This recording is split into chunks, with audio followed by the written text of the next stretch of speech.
Hey, everybody. Welcome back to another very special episode of the Catholic Talk Show. Today, we're going to be talking about overcoming pornographic addiction. Yeah, we're going to look at the impact that pornography has on society, how it's affecting millions of men, women, and children, what the church teaches about pornography, and ways to overcome pornography if you struggle with it.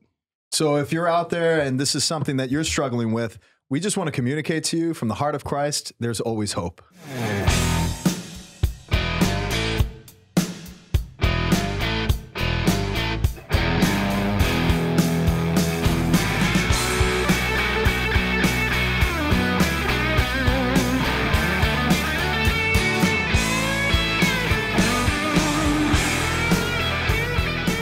All right, let's jump right in. We have a very special guest with us, Father Sean Kilcawley. He's a diocesan priest from the Diocese of Lincoln, Nebraska. And he's a good Italian with that last name, right? He's hanging out with Kilcawlissimo. Hey. No, Father, why don't you tell our listeners just, you know, what you do with your priesthood, like what your focus is. And where they can find about you. Yeah, so I've been a priest since 2005, and the first 4 years of my priesthood, I spent teaching high school theology of the body, and working as an assistant pastor. In 2009, I went to the John Paul II Institute for Marriage and Family in Rome. When I got back in 2013, I started with sort of reworking our chastity curriculum and incorporating more theological anthropology, theology of the body. Thought it would, you know, be amazing. And then it was probably just 2 months after I got back and I was hearing confessions out of high school, and I realized my chastity curriculum's not going to work. Because between 2009 and 2013, sort of the whole world shifted. And I had to ask myself the question, how do we preach the truth, beauty, and goodness of God's plan for marriage, family, human sexuality into like a generation that is consuming the anti-message every day? And so that's when I shifted focus and I started to work a lot with parents and doing parent talks. I had partnered with Covenant Eyes at the time and I was running workshops for them. But that just led to a lot of people coming and seeking help and healing. Since then, I've been certified as a pastoral sexual addiction practitioner through an organization called ITAP, the International Institute for Trauma and Addictions Professionals. And currently I spend about half of my time traveling and doing education for priests and seminarians and parish leaders in order to help equip them to preach the gospel into this hypersexualized culture. That's excellent.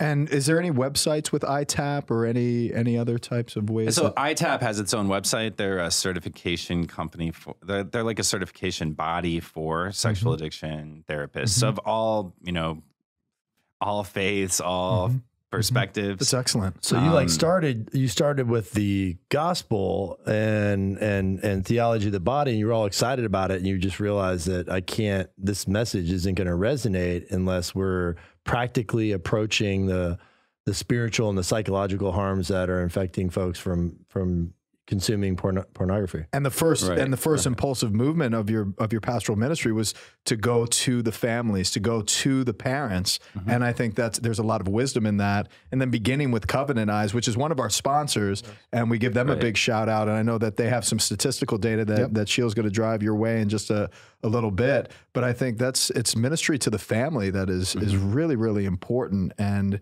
you know, you're piloting a new effort and a new endeavor in a new world where we are constantly being immersed with pornographic imagery. We're constantly being immersed with that anti-message that you described.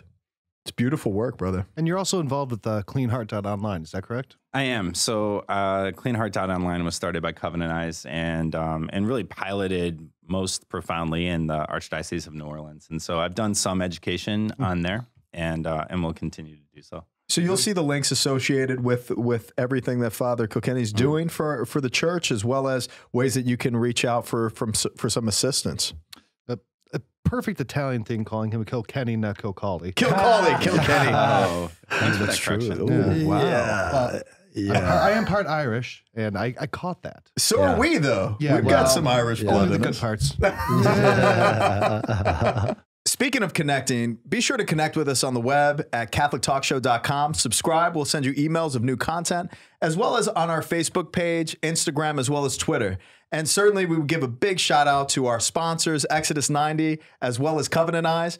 And especially as you move forward in your own journey, and we are helping you on your journey, that's our hope, that's our prayer. We definitely want to lend that support.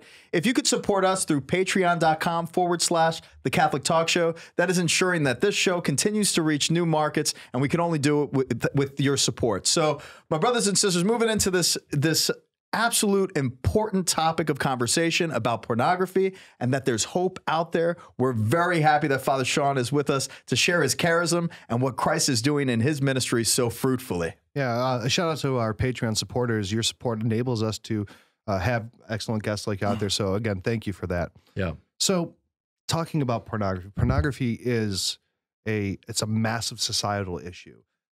Its impact on society is as grave as opioid epidemics and as grave as so many things that deeply impact our society in a negative way. But because it's such a taboo topic, it doesn't have the sort of communication about it that would really help to prevent and heal a lot of the issues that it causes. A lot of the issues, and we've had the conversation that a lot of the issues that lead towards pornography addiction is poor formation and a poor understanding of the self that leads into those types of things. Yeah, I wonder the dynamic that makes it that way, right? Where you can talk about opioids and this crisis, and now you've got lawsuits and this and that, right? But it doesn't seem, like you said, to be something that's in the forefront of our American... It's a national crisis. It's a worldwide crisis. Yeah. And I don't know if it's just formation or the fact that, you know, there are powers that be and the industry itself really takes advantage of young children that are developing their psychosexual, you know, psychological state. And I remember back when the internet was available at fingertips was when I was probably maybe 12 or 13 when I first went onto a pornographic site. And that was great that with my friends, this is what we did. You know, and a Playboy was being handed to me, and I was looking at that. So immediately it was like masculinity was tied in with sexual expression and sexuality, but it was perverted in how at that time, like, oh, this is normal. This is how I become a man. Right. And I think formation's essential in that, but I think there's also a power that wants to create this addictive environment of control as well. I think there's also the addictive nature of pornography. Has a lot to do with the physiological makeup of the brain, and the way that the brain is impacted by addictive things. I mean, pornography is a drug that you consume with your eyes instead of with a needle. Instead of smoking it, you are consuming this drug with your eyes. But in almost every way, shape, and form, the way that pornography affects the person is similar in the way chemically that drugs affect the mind. Yeah. So it's a very similar thing. Yeah. Now, the Catechism of the Catholic Church, they speak directly about what pornography is and why it is an offense against chastity. So Catechism number 2354 says, pornography consists in removing real or simulated acts from the intimacy of the partners in order to display them deliberately to third parties. It offends against chastity because it perverts the conjugal act, the intimate giving of spouses to each other. It does grave injury to the dignity of its participants, the actors, the vendors, and the public, since each one becomes an object of base pleasure and illicit profit for others. It immerses all who are involved in the illusion of a fantasy world. It is a grave offense. Civil authorities should prevent the production and distribution of pornographic materials. The Catechism is very clear. It offends chastity. It offends people. It creates true injustices, not just against the people consuming it, but the people who are in the world of producing it. It's a massive harm to them, and that the government and society needs to work together to prevent it. Yeah. Now, I have a question, and this is for both of you, fathers, is I know that there's the psychological impact on culpability when it comes to terms of addiction.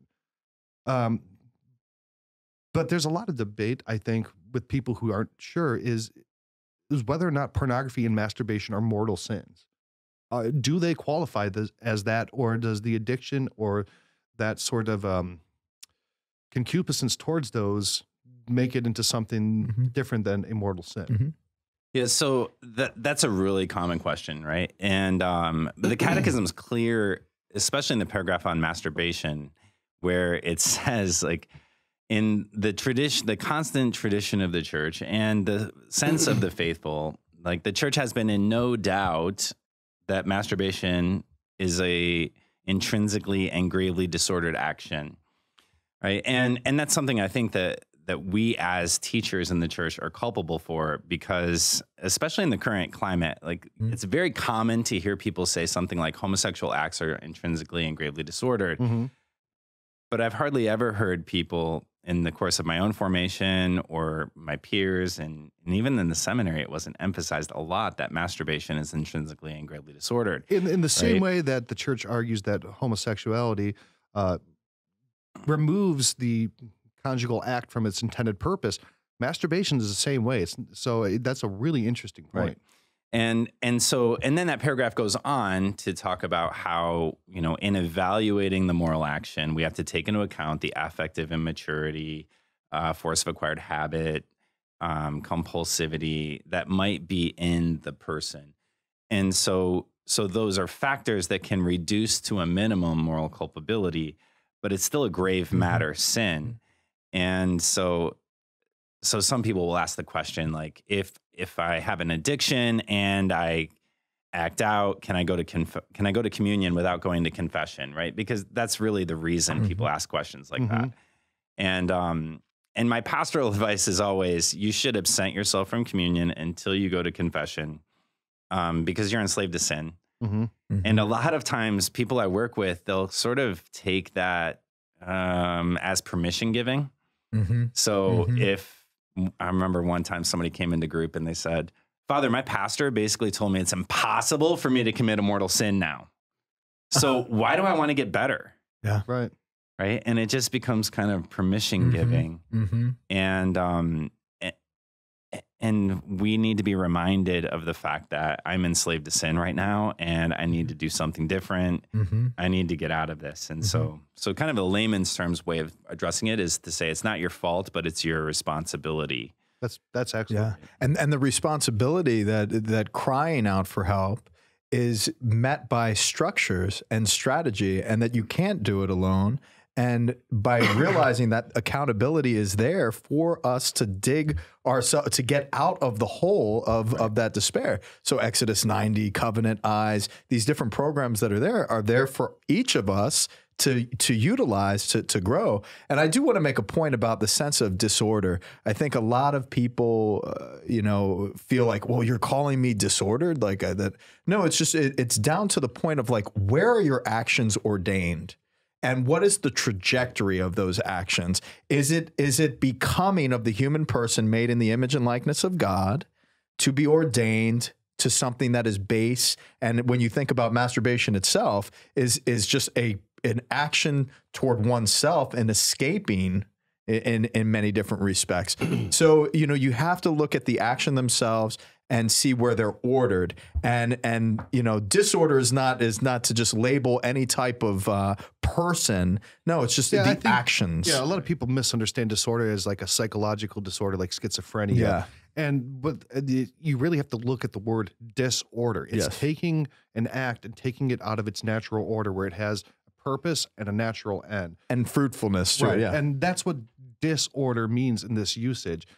Sometimes I wish the church could have a more precise term that in English people understand more, but disordered really is it's a perfect term, and we shy away from it. And that's the thing. And that comes to formation, and then looking at it etymologically, like you have to look at the word disorder. Exactly. And then you look at ordered, what is ordered, and then the ordering of that is what the church upholds so that you can find communion with God. And it goes right back to the structure. Through, like the relationship of marriage, exactly. Which, I mean, it literally saves our marriage. It keeps us, intimate, and it's like, it's an amazing gift that God gives a married couple. That being said, I'm with you. Yeah. I was exposed to this stuff before. And so I have the benefit of seeing behind me, and then also in my life and today. What's before you. Right. Yes. And so I appreciate where the church, why the church upholds that, and why the church should be teaching it or does teach it, is that they're calling you to this divine intimacy with God through this relationship, through this sacrament of marriage, which is what it was meant for. So the disordered thing is there has to be an order too, right? So disorder should tell you that there is an order. And where does that order take you? And what does it do? What did God mean for that order? And how that order meets the deepest, most fundamental longing of the human heart, that ache in the heart. That's where it's structured for us in Holy Mother Church. Wouldn't you want a mother? Talk about parents. Wouldn't you want a mother there to help structure your environment so that you're most effective and given a sense of security? Our and society does that all the time. You look at the church, you're like, oh, just telling me what to do. You know how many people tell you what to do? Do you want me to go through that list of people that tell you what to do and what to think? Yeah. What's wrong with somebody else doing that in light of what God has revealed? And who are you going to be subject to? Who are you going to place your subjectivity to? Look, the church is much more like a speed limit sign. It tells you, look, if you go over this, you're in danger. Yeah. Now, a lot of people go over that and they speed a lot. They face the fruits of that danger by crashing. No, I don't crash, but the church isn't throwing out a tack strip. You don't crash. No, I mean, well, it's not. Remember the Jeep Wrangler? Yeah, the Jeep Wrangler. There was no speed limits there. It was a mudding pit. That's right. And your wife took away the privileges of us owning a Jeep. Yeah, we can't have we rolled his Jeep excursions anymore. I think my Thank you, Jen. We love you. Yeah. You're creating the structures for our better safety and health. You guys both mentioned that how you were exposed to pornography. So was I. So was almost everyone in this country. Much. Yeah. So Covenant Eyes puts out this really excellent document every year that lays out the statistics of pornography use and the impact that it has on society. And I will make sure that I put this link to this document so everyone can download it and go over the statistics because they're sobering. And they really put into perspective the scope of the issue that we have to overcome with this. So of 400 million web searches in a 1 year span, 13% of them will be for pornography. 79% of 18 to 30-year-olds say they view pornography at least once a month. 63% of 18 to 30-year-olds say they view pornography at least multiple times a week. 55% of married men say they watch porn at least once a month. 70% of unmarried men do. And you look at the divorce rate, it's almost coincides with that statistic. 68% of divorces, according to the American Academy of Matrimonial Lawyers, 68% of divorces cite pornography use as one of the factors of conflict. 68% of divorces happen where people are meeting someone online. 56% have one party have an obsessive interest in pornographic sites. Yeah. So like what I'm curious, Father Kilcawley, is my bad. That was an Italian guy saying that. No, what I'm curious is there's clearly there's dynamic, right? There's the dynamic of a person consuming it even at a young age, at an older age. There's unmarried people consuming it. There's married people consuming it, and the psychological part of that with a spouse is very different than with a child who's not emotionally or psychologically developed, right? And so, how has that impacted the way you approach folks that come to you for help? I mean, is that literally things that you put in categorical departments of treatment or counseling? Where does that sort of fall? Yeah. So everyone was once a child who was shown pornography, right? Like, and it's really important to remember that, like when we're doing ministry, that if I'm meeting with a 40-year-old man who's married and has a family and is involved in the church and he has a porn problem, my presumption is that he was once a 10, 11, or 12-year-old who was shown pornography by somebody. And there is the impact of that is it's really like being sexually abused by the internet. Like we would say that if some creepy guy with a mustache walked up to your child and showed him pornography, we would call that sexual abuse. If they just stumble across it on their phone, it's still received by their body as sexual abuse. Right. Which means they don't understand what they're seeing because it's traumatic for them, and their brain's like, what is this all about? Their brain keeps recalling it, so they're having flashbacks, which they think are temptations, but they're just flashbacks to something that they saw. And then there's nobody there to help them to figure that out or process it. The two biggest factors that I've encountered are early exposure to pornography and a lack of sex education. Right. So kids don't know how to like understand what they're seeing. They're not really familiar with like how their bodies function yet. And yet they're receiving this information, these images, these feelings that arouses in us naturally because it's how God designed us. And they don't know how to make sense of it all. Now, you said something about sex education, and a lot of times there's so much dispute around sex education. You always see in the newspaper, oh, well, they're teaching this in this public school, this portion of sex education. A lot of time it becomes almost a battleground for ideologies. Right. But sex education should not be viewed as this kind of controversial thing. It's a very important thing, and it's very important to the life of children when done properly. So how does the church establish proper sex education? And I don't think we're in that space as well as we ought to be. Thank God for the theology of the body. Thank God for what you're doing. Right. But culturally speaking, I was a public school kid, and I was around the same age when I was being introduced to pornography and Playboys and stuff like that.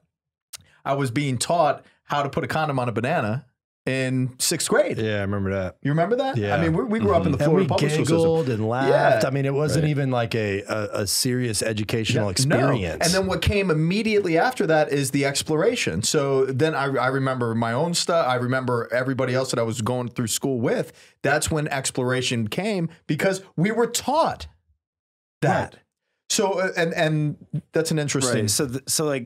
So that makes a lot of people afraid of doing proper education with their kids. That's a good point. So in Amoris Laetitia, I think it's 281. It says that sexual education has to come at a proper time and in a way suited to their age. It also says that young people need to both learn, like they need to receive data, but also receive the tools to be critical about those things that cripple our capacity to love. And they need to be educated about the flood of pornography and the overload of stimuli that can deform sexuality. And so it's kind of new in that teaching is that the church is asking us to educate our children about avoiding pornography. And we have to do that before they get exposed to pornography, which is going to roll back the way suited to their age to about like 8 or 9. Because average is between 8 and 11. And my friends who have done, there's a book called Wonderfully Made Babies written by Ellen John Giordano. And it's very correct. And it's all written in the context of theology of the body. And so my parents who read this to their 9-year-old, their experience of that is, that the 9-year-old's just a blank slate. And all they do is learn like that's how a baby's made. And there's no sexual history. There's no curiosity. And it's really a race between parents and their kids. Or between the parents and the internet. That's a great point. And whoever talks first is trustworthy. Right? Oh, that's outstanding. So if the parent talks first, they're trustworthy. Please listen to what Father Sean just said. Right? If the internet talks first, it's trustworthy. And if their peer talks first, they're trustworthy. Yes. So every question is going to go to the first person who talks. So and the ages that you identified are very, very important for me. I haven't spent a ton of time studying about it. Obviously, JP2, the theology of the body, I have been immersed a little bit more in. But I'm seeing it in 2nd graders, 3rd graders expressing to me, Father, I don't know if I like boys or girls, and I don't know how to answer this question. And it's all sexual driven. Right. Obviously, this is being stimulated in their brain somehow. I know that they're being exposed to different things online. So I think it's all filtering through these same issues. That's such a good point. Yeah.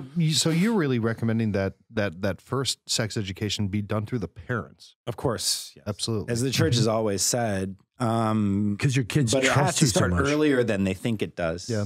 And so what are some tips that parents can do to actually have those conversations begin and get the courage to talk about something that they are probably themselves were properly informed, and they probably have a lot of sexual hangups themselves. Right. Of course. So then when they're trying to talk to their children, they're carrying the guilt of their own sexual failings and trying to present it to a child in a clean version. Yeah. I always say, I remember the talk I got from my dad. I was probably like 13.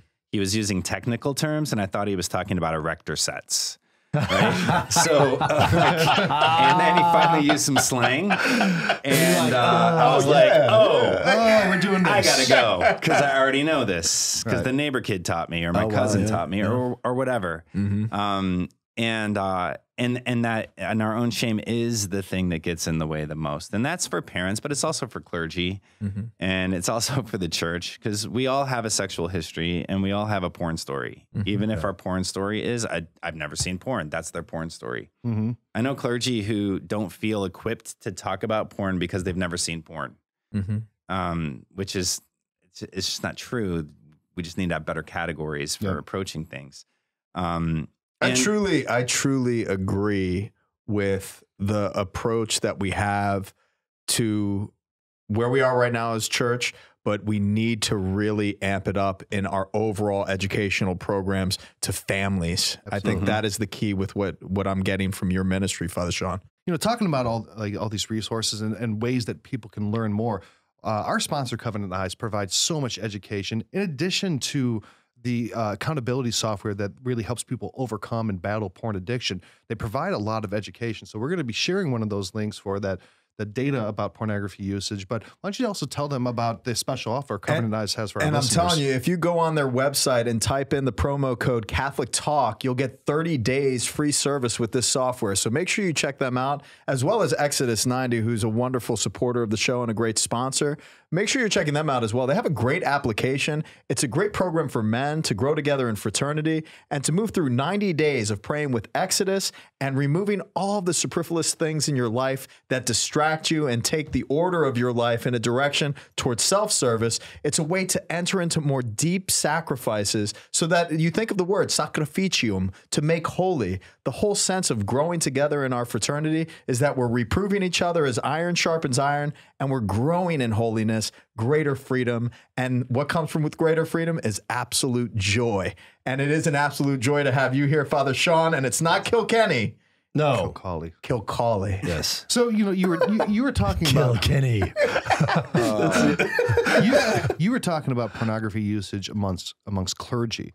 And that's also an issue as well. That same Covenant Eyes document says that 33% of clergy say they have visited a sexually explicit website, and that 53% they have visited a pornographic site multiple times in the last month. So, you know, it's a little bit less than the rates among lay people, but it's still also a problem in clergy because clergy are people as well, and they struggle with these same issues. What kind of impact do you see of pornography having on the clergy? Well, I think our statistics are probably the same as the studies that were done by the Barna Group that Covenant Eyes cites, and so the priests that I have worked with, like, typically their story is the same. Like they were a kid who got exposed to pornography, and then they went to the seminary, and they thought that when I walked through the doors of the seminary, like I thought when I walked through the doors of the seminary, magic Jesus is going to come down. And because I've been so generous to give him my life, he's going to take away every kind of sexual impulse or feeling or, you know, whatever. And that's not how it really works. But a lot of times we can feel really alone in that. And so there are some really, really good things going on. Like there are some priests who have like started some 12-step groups that are just for priests that are online. There's the ability to find help, and seminaries have ramped up their game in terms of formation and just acknowledging the fact that guys are coming out of the culture and they really need a formation program that's going to help them to achieve that virtue. And they need to be more kind of accountable about moving through that formation program. And I think that's just part of a comprehensive response to the kind of scandals that we've been exposed to over the last year. And I'm really excited. I'm really proud of a lot of the seminaries that I've visited and to learn what they're doing with guys now. compared to when I was in the seminary, I think we had like the mandatory sort of celibacy conference every semester, once a year. And that was pre-Dallas Charter, right? So when you were going through the seminary, for me, I'm post-Dallas Charter. So all of the psychosexual workshops that we go through and all the formation and like dopamine releases in the brain when we're stimulated by pornographic images, all these different things, we're really developing. And I think that's a beautiful point to make. Recently, we've been going through a lot of exposure to things that happened in the 50s and the 60s and the 70s, these terrible crimes, these sexual crimes in nature, especially when it's pedophilia driven and all of these other types of situations that have absolutely mortified the general public and especially the priests therein. I mean, it's been mortifying for me to look through some of these horrendous crimes. But what I love about our church is, for, decades, it was a new phenomenon and they didn't know how to administer. They were seeking counsel of how do we address these issues that they were getting. Of psychotherapists, and this was the best or the most advanced knowledge or the thought at the time, and they were implementing. Yes. Then you look to the 2002 charter, taking steps forward. This is how we're going to approach it, how we're going to structure it. And now the church is even more so looking at what happened to get us to this point as a society, not just as a church, but as a society, the sexual disorders of our actions as people seem to be growing. So I do see the church emerging as a leader in respect to how are we addressing human sexuality? How are we providing opportunities for formation? And how can we move forward as a people to the roads of virtue? And in the midst of that conversation, I just want to emphasize the fact that like being a sex offender and being somebody who has a pornography addiction are two totally different things. And I think that since the charter, we've had a tendency to equate those two things or to tie them too closely together. Like chastity formation is not to prevent offenders. Chastity formation is to like make space in your life to be in relationship with Jesus, right? Because blessed are the pure of heart, for they shall see God. Amen. And so achieving the virtue of chastity is just like a prerequisite to the Christian life. And I think we have to see it that way. And that extends back to what our families are doing, informing our young people, delaying those early exposures, but also like doing the kind of education that we talked about. And for a lot of us, that means seeking our own healing first. Like you'd asked about, well, what about like parents who have a history? Like if they have a history, it can be healed. And I've seen that happen. There was somebody who they were having a hard time talking to their child, and I was promoting these books, and they're like, "Father, I can't read those books to my child." Well, tell me about your life a little bit. And they had a really dark college period, and so we just kind of prayed through that. And I was like, so what if you in college, you were sitting in the room right now, and Jesus knocked on the door, what would you do? Kick college me out of the room. Okay, so who's Jesus more interested in? Or who would Jesus go to dinner with in the Gospels, you or college you? Right. So just go into chapel and sit there and let Jesus talk to college you. And let yourself receive our Lord's mercy, right? Because the path to healing is receiving our Lord's mercy. It's learning to be loved by him. And so this person went and they spent a couple hours, over a couple of weeks. And then they came in and they were like, "Father, I read the book and it was amazing." And they were freed to sort of evangelize, preach the gospel, educate their child because of the healing that they'd received. And so there's always this invitation to healing. Whenever we're reluctant about these things, it's an invitation to healing. I know, if we have the eyes to see that. Yes. So I think for a lot of parents, being able to properly educate their children is getting the plank out of their own eye first, so they can really address the needs of their children's eye. Right. You also, when we were talking earlier, you mentioned about what Pope Francis said in the closing speech for the Extraordinary Synod of the Family, and how that shapes what the church is doing now to combat pornography and other issues of sexual immorality. Right. So one of the points that was highlighted was to ensure that seminarians and priests are not addicted to pornography. Which I think of all of the sort of takeaways, that's the most tangible one. It's the one that we can actually do something about.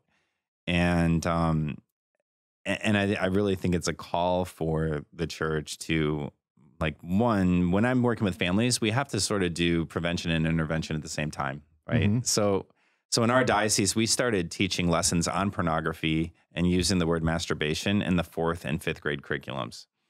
So if you're in a Catholic school in our diocese, you have lessons on pornography and how to avoid it and what to do if you see it, starting in 4th grade. That's great. Which I think is right.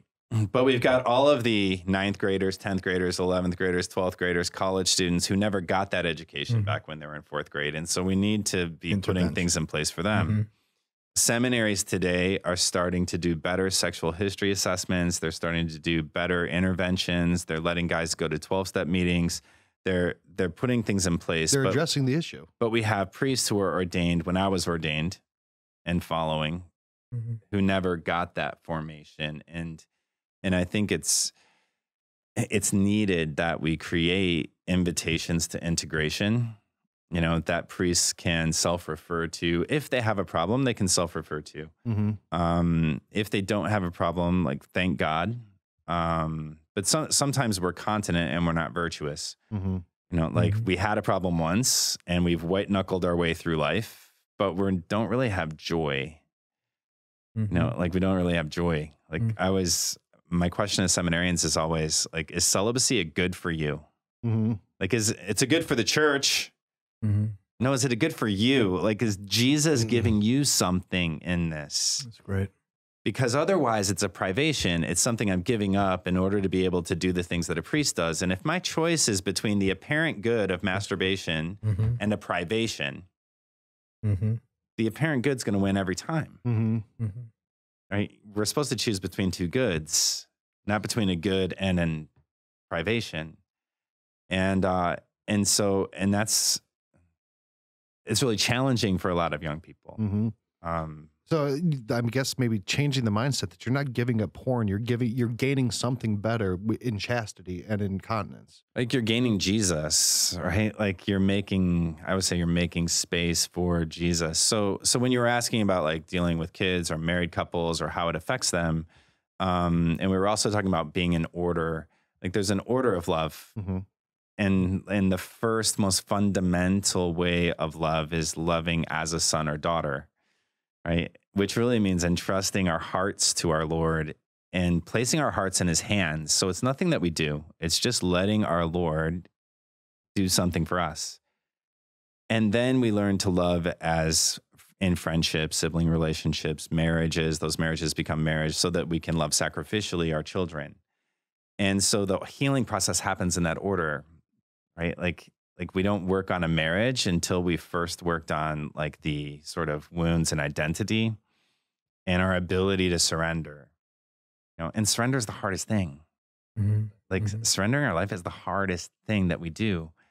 And surrender is not asceticism. I always, like, that's another point that I like to make, is that surrender and asceticism are two totally different things, right? Like, asceticism says my life's out of control, so I need to control it. So I'm going to put all these things in place, and I'm going to do all these things, and I'm going to discipline myself. I'm going to get up at 4 a.m, and I'm never going to do that. I can remember when I was struggling, and I was like, okay, I fell, so I'm getting up at 4 a.m. to make a holy hour, and I'm going to discipline myself, and then I won't fall. That never worked. True. Right? Surrender says my life's out of control, and so I can't control it, and I need Jesus to do this for me.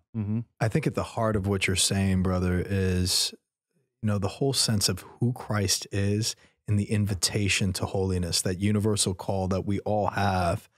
And that's how I've always taken steps in my journey and my vocation, is I feel invited into a new pocket of experience in the person of Christ.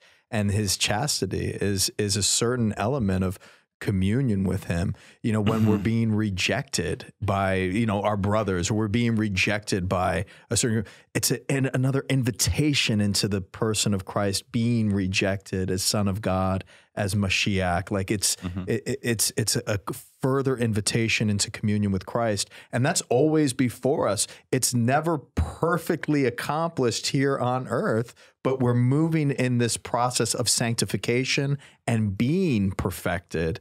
And we can't do it alone. We cannot do it alone. And there's no sense in trying to do it alone. We do have to abandon ourselves and our pride and recognize that we do need help, each one of us. And even in Christ's sacrificial love, he's always belongs to the Father. Yes. Right. Yes. And that's first, right? so that's good, what comes first. And so like we have to belong to same him. order. Yeah. And But he's posturing it for us. He's showing us this is how it's done. Right.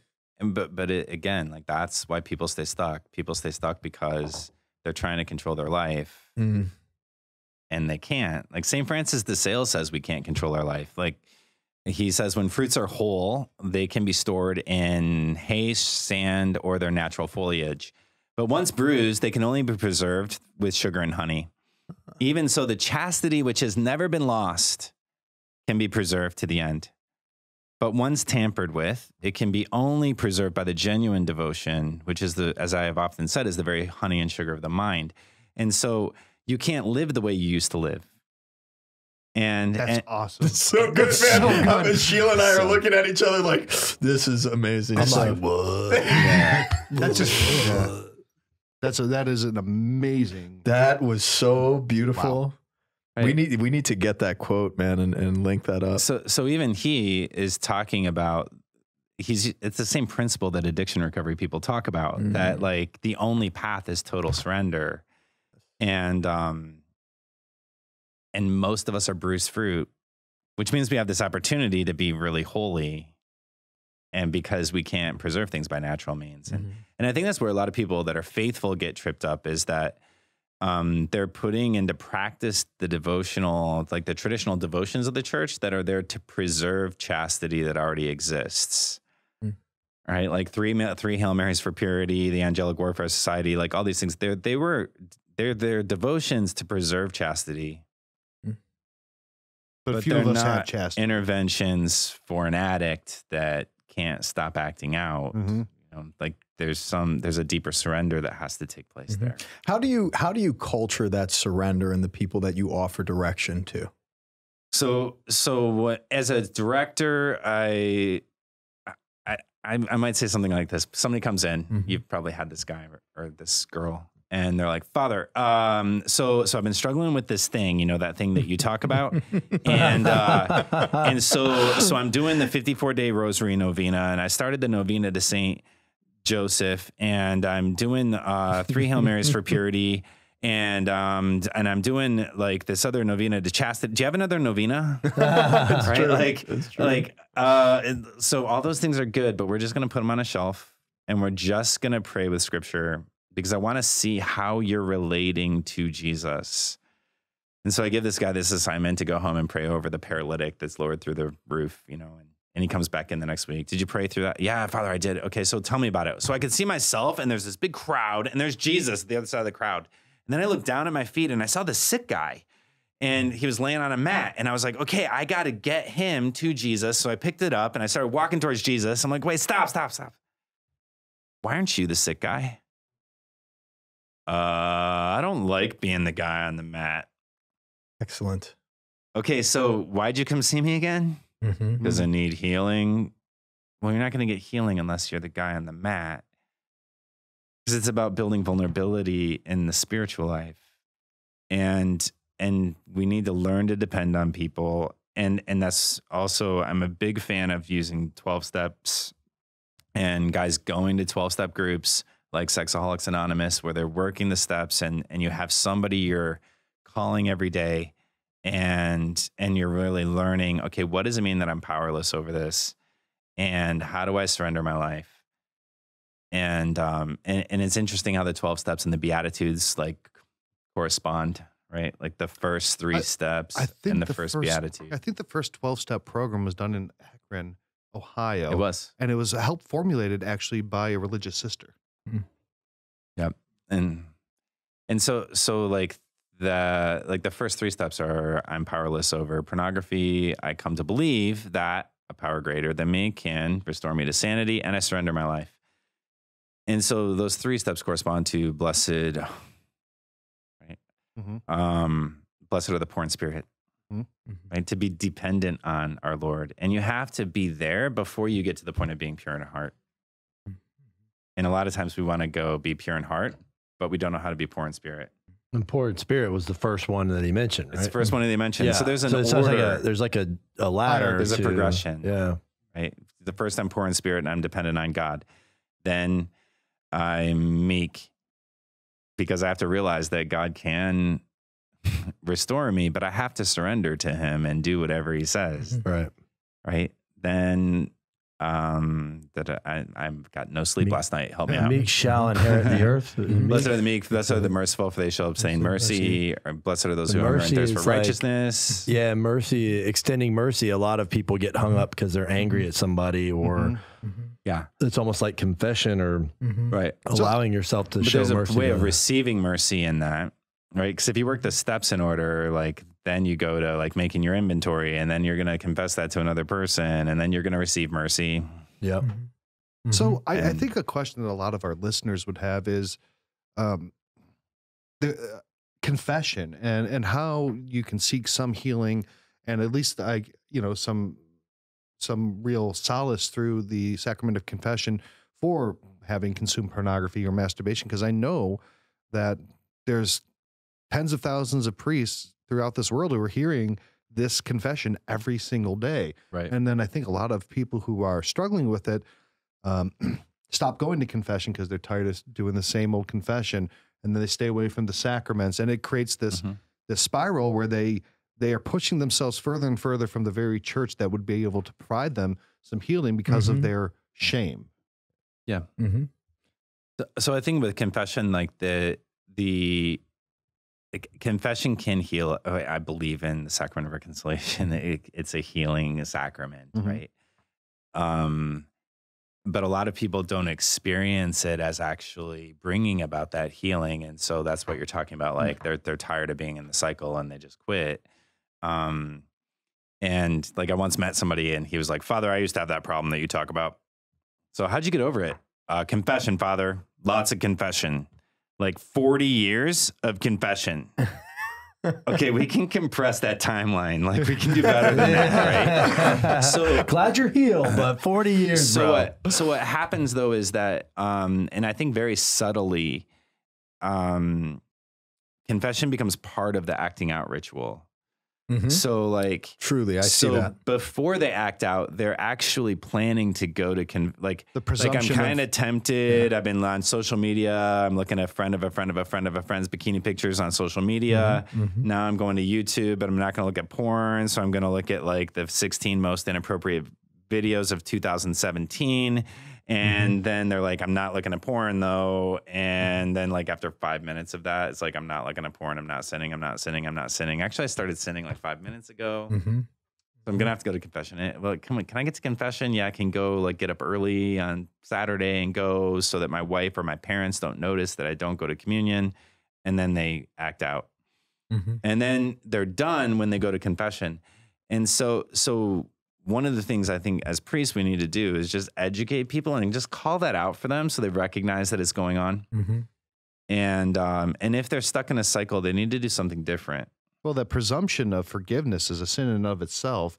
And I think calling that out, that look, you're using this as an enabler for your behavior or a way to it's just a part of the cycle. Yeah. I would maybe say it more gently than that. Well, like obviously, that's why Sheila is. It's cold. I don't think people are intentionally doing that. It just needs to be called out for them. And then I think as priests we need to do a better job of referring people to other forms of healing. And that's what I like to look at, the sense of, okay, the material for the sacrament of reconciliation. You know, we shouldn't come in with the mentality preceding that action of the act of vulnerability and going into the sacrament and searching for healing, because we are searching in the right place. And we shouldn't be defeated going into, it's like, here I go. Like, I've already lost this battle with flesh. I'm just going to continue to go back to confession constantly. And they should continue to go, but you need to do something in between that. But at the same time, it develops a spirit of defeatism. And we are not a people who have been defeated. We stand in the victory of Christ over the flesh.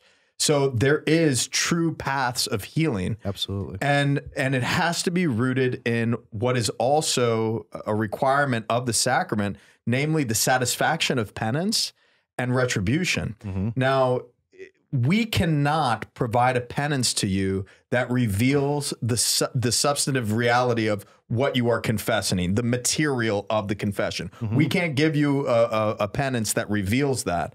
But the point is we need accountability.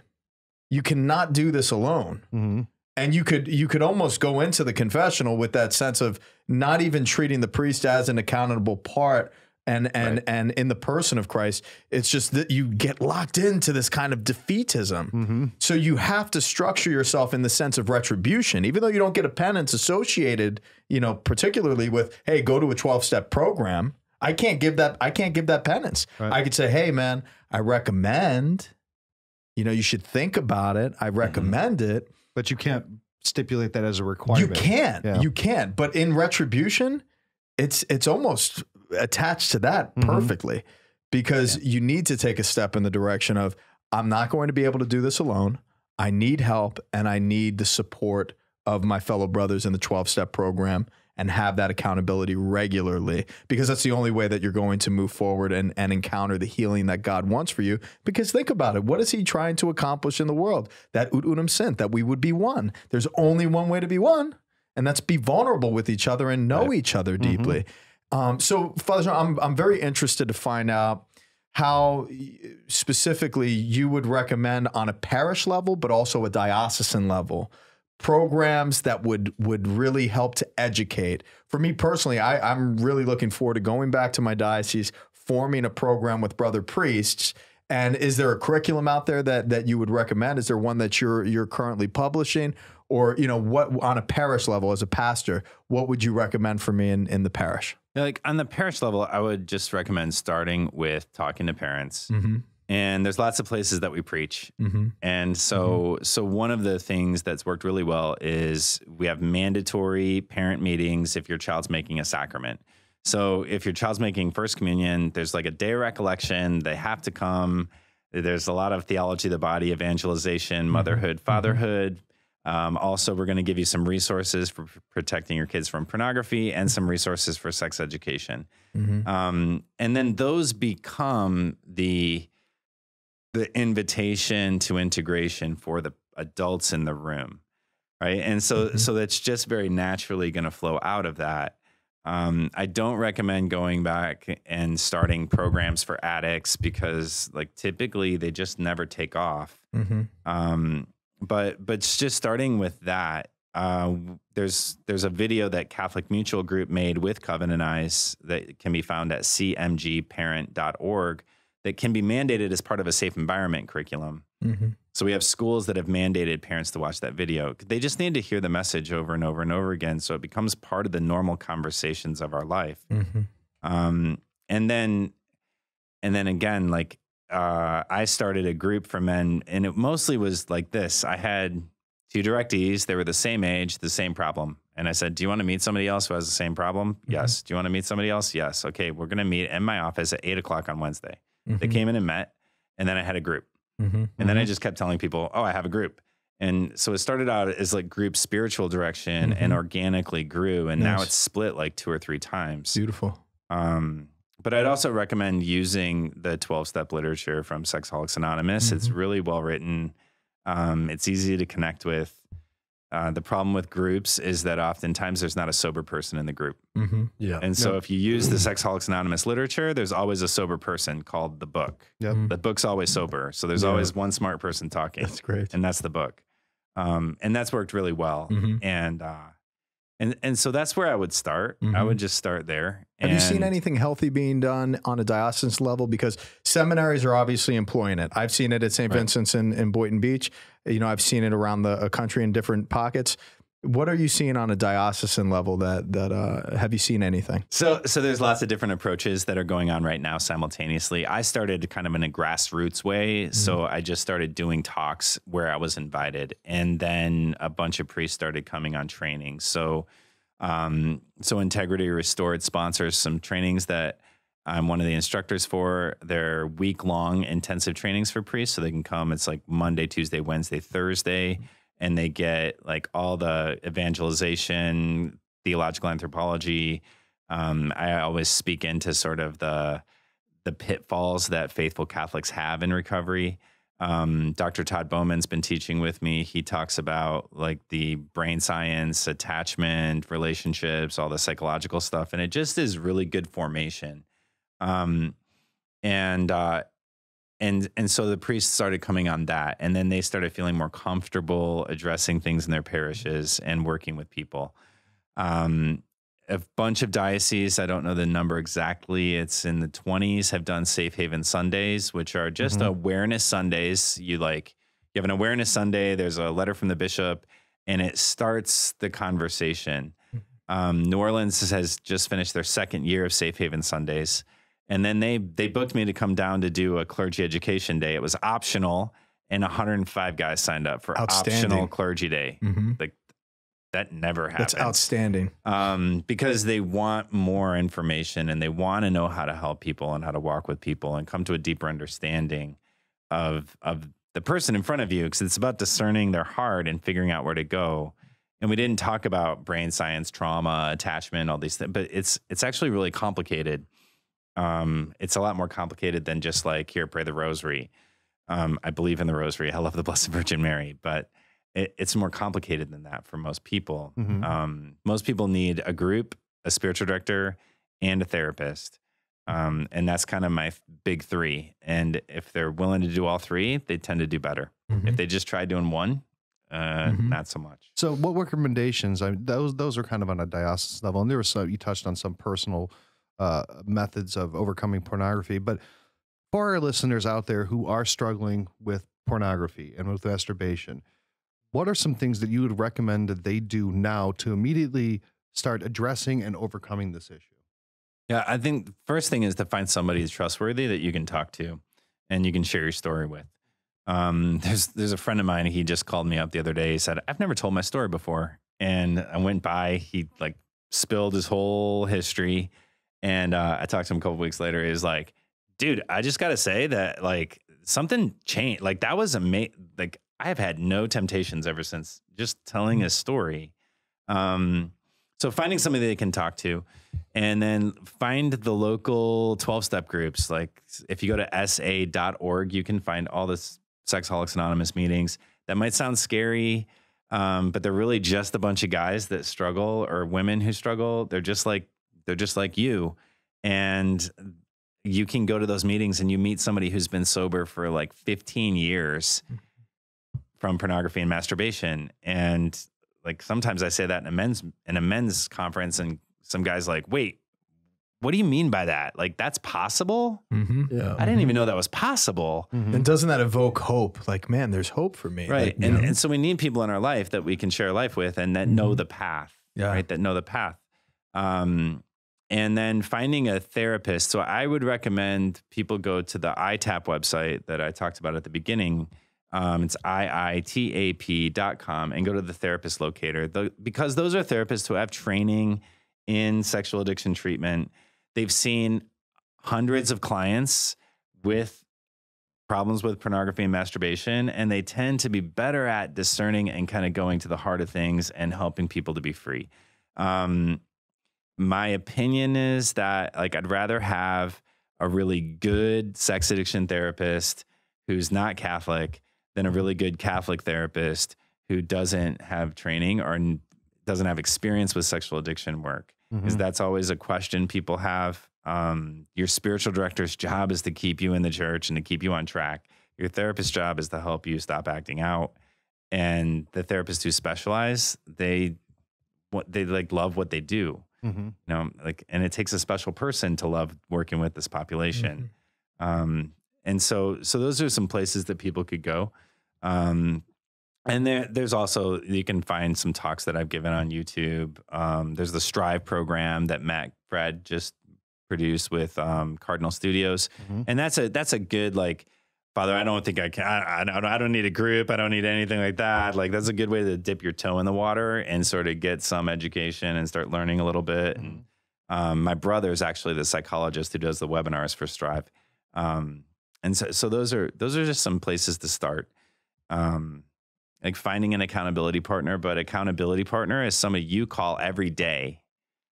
It's not somebody that you wait to see if they call you when you have a bad report. Like you call them every day and you check in about lust temptations, your fears and your resentments, and you have somebody walking with you. You know, I really like how Covenant Eyes changed accountability partner to ally. Right? Because it's not a punitive person in your life. Right. It's somebody who's there walking with you, supporting you, and you experience authentic friendship and a sense of belonging and vulnerability. Yeah.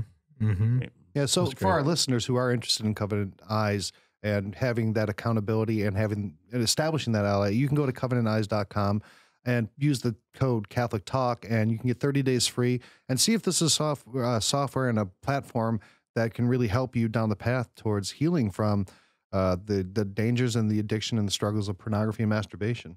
And if you want another ally, be sure to check out Exodus 90, because think about 90 days of a commitment with fellow brothers that are striving for true masculinity. And what is 90 days in the bigger picture of salvation and the bigger picture of your relationship with God and the fellow community that we're called to? So we thank you so much for connecting with us. We thank you for the ally and Father Sean and his beautiful work. This was excellent. I mean, I know our listeners are going to get so much out of this, and I really can't thank you enough for joining us and giving your expertise and speaking so candidly and frankly on this issue. Yeah, and I also want to thank all the patrons, because without your support, we're not able to fly him in here, and you know, this is something that has evolved over time. So this support is very meaningful to us, and it's also helping the show. So we thank you very much. Yeah. And this material is getting out there because of you. And allied together, we can do all things through Christ who strengthens us. We wish you a beautiful week, and we'll see you next week. God bless.